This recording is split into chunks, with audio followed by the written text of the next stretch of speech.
Labadiena, mėly Facebook'o draugai ir mano YouTube kanalo žiūrovai. Visiškai apleidau rimtų santykių temą ir skubu kompensuoti jums šitą skriaudą. Reportažas iš rudenėjančios Palangos. Ir su liūdėsiu galiu pranešti, kad rimtų santykių situacija Palangoje yra labai kebli. Aš per beveik 60 metų labai gerai atidirbau žvilgsnį į vyrus ir moteris, kurių žvilgsniai indikuoja poreikį rimtiems santykiam. Praktiškai 100 metrų atpažįstu. Tai čia vien nerimtų santykių žvilgsniai.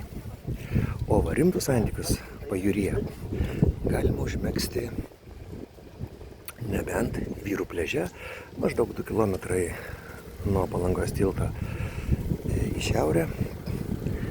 Bet ten, moteris, jūsų perspektyva yra gana blanki, jeigu nebūsite prisiklijavę ūsų. Vyramsgi moterų pliaže megzti santykius yra dar kebliau. Tiesa, pikti liežuviai plaka, kad ši vyriausybė savo paskutiniuoju svariu įstatymu priims griežtą įstatymą Vilniaus teritorijoje draudimą domėtis priešinga lytim. Pasidomėjai priešinga lytim ir į daboklę. Nes iš tikrųjų nėra čia ko. Tas domėjimasis priešinga lytimis yra atavistinis ir šlykštus. Aš visiškai pritariu šiuo atveju Vilniaus savivaldybei. Tai vat, jeigu dar kažkam išlikęs tas domėjimasis mūsų Vilniuje, tai aš siūlau puikią terapijos priemonę. Tai yra, vyrai, apsirenkite moteriškais rūbais ir nueikite į moterų pliažą, atsisėskite ir 30 minučių intensyviai, pabrėžiu, intensyviai dairykitės aplinkui saulėtą dieną. Ir tikrai domėjimasis priešinga lytim 10 metų dramatiškai nuslops, o jeigu ir tai buvo vos, tai dings visam gyvenimui. Ir apskritai britų mokslininkai nustatė,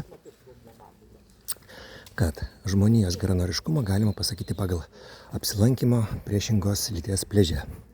Kaip žinia, žmonija dalijasi į vyrus ir moteris, taip lytis yra dvi, yra ten tam tikroje savivaldybėje, kur žmonės galvoja kitaip, bet tai jau čia yra Švėkšnos, Žiegždrių ir Naujosios Vilnios gyventojų problema, apie tai kol kas mes nesigilinsime. Tai vat, reiškia, kaip elgėsi vyrai atėjus moteriai į vyrų pliažą ir kaip elgėsi moteris atėjus vyrui į moterų pliažą. Pamatysite, kas iš tikrųjų yra linkęs į kontaktą, kas yra romantiškas, geranoriškas, nori prisiglausti ir iš karto suprasite, kuri lytis yra tiesiog tokia bendražmogiškai geresnė. Taigi, savo reportažą iš Palangos apie rimtus vyrų ir moterų santykius baigiu.